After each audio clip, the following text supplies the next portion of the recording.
Realizando um segundo turno bem diferente da primeira metade da competição, a Ponte Preta possui a quarta pior campanha neste retorno da Série B. Com 3 empates e 2 derrotas, a Macaca totaliza apenas 3 pontos nos últimos 5 jogos. E a última vez em que a equipe comandada por Nelsinho Batista venceu o jogo foi contra o Avaí, há mais de um mês.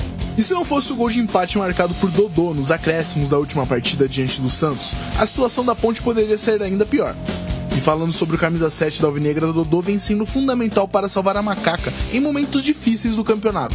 Sendo utilizado como uma espécie de 12º jogador, o Meia é o vice-artilheiro da Ponte na competição, com 5 gols marcados. E em 3 das 5 vezes que Dodô balançou as redes nesse campeonato, ele evitou a derrota para a Macaca. Algo que chama atenção nesses gols é que eles foram feitos a partir dos 43 minutos da etapa final, sendo literalmente um salvador para os pontepretanos. E para o próximo desafio da Macaca contra a Chapecoense na segunda-feira, Dodô tem grandes chances de iniciar a partida como titular. Isso porque Elvis foi expulso no último jogo e estará cumprindo suspensão. A partida contra a equipe catarinense pode marcar a reabilitação da campanha pontepretana na Série B. A equipe campineira, que já esteve no pelotão da parte de cima da tabela, hoje luta para se manter distante do Z4. Longe dos gramados, a diretoria pontepretana conseguiu uma importante vitória. A Câmara Nacional de Resolução de Disputas da CBF autorizou o plano de parcelamento de débitos, um acordo para a organização de dívidas com jogadores, técnicos, agentes e clubes que têm ações contra a Macaca. O objetivo é o pagamento de mais de 18 milhões de reais em dívidas em até 10 anos, além de afastar o clube de punições como o conhecido Transferban. O clube mira quitar 20% da dívida até o final de 2025. Com o plano coletivo homologado pela CNRD, o risco da Ponte sofrer punições desportivas por conta de dívidas diminui ainda mais. Bem, vamos falar um pouco sobre a Macaca, jogo marcado para Estádio Moisés Lucarelli, segunda-feira. Eu estive ontem lá no Estádio Moisés Lucarelli. A Ponte entregou os novos camarotes. Realmente ficou um trabalho excepcional. O dono do camarote terá mais conforto. A Ponte conseguiu um patrocinador que pagou grande parte da reforma. Ela própria, a Ponte Preta, garantiu uma parte. E a outra parte também foi paga pelos proprietários dos camarotes. O total de 360 mil reais foi o que gastou a Ponte Preta para a reforma dos camarotes. A Ponte passa por uma série de reformas, um retrofit, inclusive as cadeiras também serão trocadas. E as cadeiras das vitalícias serão cadeiras mais ou menos iguais à do Allianz Parque também, lá do campo do Corinthians, a Neoquímica Arena. Mas vamos falar da Macaca. A Ponte precisa da reabilitação, tem que retomar o Campeonato Brasileiro, segundo turno, muito ruim. E fica aqui uma pergunta para vocês. O que é que está acontecendo? Qual é o motivo? Qual é a razão que no segundo turno o time da Ponte não vem fazendo uma boa campanha no campeonato? É normal, não é normal o que está acontecendo, mas toda vez que um time se destaca, o restante do campeonato começa a prestar mais atenção no time. Isso é a primeira coisa que acontece. Chamou atenção positivamente, vai todo mundo começar a encontrar estratégias para parar o time que está indo bem. Esse é o primeiro aspecto. Segundo aspecto, num campeonato tão grande, isso na minha maneira de ver, existem outras tantas explicações. Num campeonato de 38 rodadas, você precisa ter um elenco. Não adianta você confiar só com 12, 13 jogadores, que é, na minha opinião, o que a Ponte tem. 13 jogadores do mesmo nível, para eu me fazer entender. Outro aspecto que atrapalha. O time todo, né, ele circula em cima do futebol do Elvis. Isso torna a Ponte um pouco previsível. Eu tenho defendido isso, que está faltando no segundo turno um pouco mais de variação de jeito da Ponte jogar. Pode continuar com o Elvis, mas ele tem que ter pelo menos um ou mais outro posicionamento, ou o time tem que jogar um pouco diferente do que tem jogado de maneira pragmática quando o Elvis está jogando. Tudo isso dificulta. Por que dificulta? Marcou o Elvis, como é que a Ponte vai fazer? vai descer pelos lados, os volantes que são mais marcadores do que organizadores têm dificuldade de levar essa bola lá na frente para o Gé. E aí o que sobra? Ligação direta. Você não pode atravessar, eu estou falando o óbvio aqui, que é o que eu estou vendo. 38 rodadas fazendo ligação direta para sobreviver tecnicamente no campeonato tão justo, tão equilibrado como esse. Estão faltando jogadores para você dividir o fardo e a maneira de jogar está, para mim, bastante previsível, Batista. O Batista, assim, ó, eu já penso um pouco diferente. Eu vou te dar um exemplo. A última partida, né? A última partida, quem que foi expulso? O Elvis. E a Ponte jogou melhor no segundo tempo, com um jogador a menos, sem o Elvis. Mas aí eu concordo com o CH quando ele disse que tem que ter variação. O que teve que fazer o Nelsinho no segundo tempo contra o Santos? Ele teve que variar, ele teve que mudar o esquema, né? Mudar tudo, porque ele estava com um jogador a menos e perdendo de 2-0. Ele mudou e as coisas aconteceram e deram certo. Então, o que precisa, né? Eu nem acho que a Ponte é refém do futebol do Elvis. E veja bem, sou fã do futebol dele, acho que ele é um baita jogador, um maestro desse time ponte pretano. Mas, como disse o CH, eu concordo, precisa ter variações. Precisa ter variações, porque a gente sabe que a Ponte com o Elvis, né, ela é um time que joga, ela é um time que tem a articulação, que tem pouca movimentação, mas a bola anda quando chega nos pés do Elvis, tem a bola parada, sim, mas se não tiver uma variação, não vai dar certo, ela não vai andar. E foi o que aconteceu no último jogo. A Ponte com 11, com o Elvis, não jogou nada no primeiro tempo. 2-0 pro Santos, fora os ameaços. Aí vem o segundo tempo, aí o Elvis é expulso, vem o segundo tempo, o Nelsinho faz 2 mexidas, se eu não me engano, né? Uma só. No intervalo? Exatamente. Mas só que na hora ele tira o Risso, lateral esquerdo, coloca o João Gabriel, coloca o Igor Inocêncio na lateral esquerda e o João Gabriel entra na direita. E aí depois, a hora que ele faz a mudança, né, que aí entra o Dodô, entra o Regis, aí, né? mais adiante. Então, mais adiante. Mas aí é onde entrou a variação.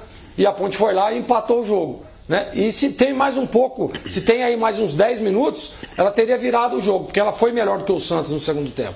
Então, Batista, para mim eu acho que precisa, sem dúvida nenhuma, criar alternativas diferentes. Precisa você ter, por exemplo, vai enfrentar a Chapecoense agora, né? Tá lá embaixo a Chapecoense. Pô, você precisa agredir o tempo todo, você precisa jogar em cima o tempo todo. Então, precisa do quê? De velocidade, precisa da retomada rápida. A hora que roubar a bola, partir para cima. Porque não dá para dizer que a Chape vai se jogar com tudo para cima da Ponte. Lógico que não. Então você precisa ter variações e principalmente velocidade para esse tipo de jogo que é o próximo da Ponte. Olha, eu quero deixar claro aqui que eu não tenho nenhuma, zero, pretensão de ficar sugerindo alguma coisa para o Nelsinho Batista, que é um baita treinador. Mas uma troca de ideias, né? Você me fez uma pergunta aqui, estamos batendo um papo, eu tenho que colocar da maneira que eu enxergo. Agora, você pode ter certeza que ele está incomodado com esse futebol pobre da Ponte no segundo turno. Tenho certeza disso. Eu conversei ontem com o Nelsinho Batista, estava lá quando a Ponte entregou as chaves dos camarotes, 42 camarotes, para os proprietários. Aliás, com relação a isso, eu até tirei uma foto. Parabéns à direção da Ponte Preta. A Ponte lá no saguão, no setor dos camarotes, colocou um painel com essas fotos. São personalidades pontepretanos históricos, pontepretanos que contribuíram com a entidade ao longo do tempo. E tem uma outra foto, olha. Legal. Tem mais uma foto, aonde a gente vai perceber, se for possível colocar nessa foto, porque a direção da Ponte até me emocionou, porque colocaram lá uma foto do Zé Arnaldo. Zé Arnaldo Canizinho, infelizmente falecido, está aqui, ó. Grande Zé. Então colocou a foto do Zé Arnaldo entre aqueles que contribuíram para a Ponte Preta ao longo da história. Então, parabéns ao Marco Eberlin, com a sua sensibilidade, sempre muito aguçada, fez uma homenagem ao nosso querido companheiro, que nos deixou, né? Trabalhamos muito tempo juntos e, indiscutivelmente, qualquer tipo de homenagem, toda a homenagem possível é importante para esse ícone da crônica esportiva de Campinas. Poucas homenagens foram feitas, deveriam ter sido feitas muito mais, mas o Marco Eberlin teve a sensibilidade de fazer a homenagem para o Zé Arnaldo. Parabéns. Parabéns. Grande sacada, né? E parabéns mesmo, de verdade. Não só por causa do Zé, mas o restante das fotos aí, dos pontepretanos, ou não, pessoas que ajudaram ao longo do tempo a Ponte Preta, muita sensibilidade e pertinência. Parabéns. Aliás, que isso fique de exemplo, porque eu acho que o reconhecimento é importante demais. A gratidão, mesmo que ela seja mínima ou que seja qualquer tipo de gratidão, é importante. Entendeu? Não? Eu acho que o reconhecimento de que, olha, essa pessoa fez parte da história. Eu sempre disse isso na minha vida. Você pode ver, toda vez que eu vejo alguma pessoa que passou pela minha vida, toda a minha carreira, eu digo, essa pessoa fez parte da minha história. E isso se chama gratidão. Então, parabéns à diretoria da Ponte. E só para concluir, então, o raciocínio, eu conversei lá com o Nelsinho Batista, que estava no evento. E ele me falou um negócio interessante. Ele disse o seguinte, que ele mesmo, pessoalmente, não é ninguém que faz para ele, mas depois de cada jogo, ele faz os recortes da performance dos times, ou o time da Ponte, o adversário. Por exemplo, nesse caso do jogo contra o Santos. Ele diz que a parte ofensiva do Santos atuou em 22 minutos. Dos 100 minutos que o jogo tem, né? 22 minutos o time do Santos ficou no ataque. A Ponte Preta ficou 12. A maior parte, ofensivamente falando, desse recorte feito pelo Nelsinho foi, evidentemente, no segundo tempo. E ele diz que no primeiro tempo, antes do jogo, tinha feito um mapa da partida. E os jogadores não fizeram absolutamente nada daquilo que foi combinado. Muito por conta de que o Santos também não estava permitindo a bola chegar na parte ofensiva. Essa alteração que ele fez no intervalo e o novo comportamento do time sem o Elvis fez com que o time da Ponte estivesse 12 minutos ofensivamente, marcou 2 gols e poderia ter marcado mais. E com relação ao Dodô, o que ele disse foi o seguinte: o Dodô, que é um menino ainda, né, necessita de muita orientação, ele prende demais a bola.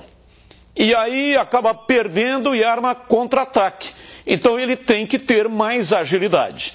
É por isso que quando ele entra de começo e na meia, ele não vai tão bem. E quando com a bola rolando, ele entra no ataque, aí no 1 contra 1, inclusive Nelsinho Batista disse, olha, passo sempre a orientação que ali no último terço do campo, ali ele tem que ir para cima. É o jogo dele. Agora, quando está jogando de meia, ele tem que soltar mais rapidamente a bola. Quando prende, fica muito tempo com a bola, acaba perdendo e armando contra-ataque. Ele tem que resolver todos os problemas e fazer o time ganhar. Ele é pago para isso. Ele é o comandante, não é? Tudo isso que ele falou é fato, está acontecendo, não é? Mas ele tem que encontrar alternativas e, principalmente, fazer o time executar aquilo que ele combina no treino.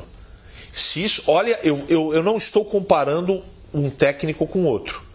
Olha o que está acontecendo no Guarani com praticamente os mesmos jogadores. O cara entrou na mente dos caras. O Nelsinho tem que entrar na mente dos caras, porque não adianta você preparar, você ensaiar e na execução fazer tudo diferente. Tem o adversário? Tem.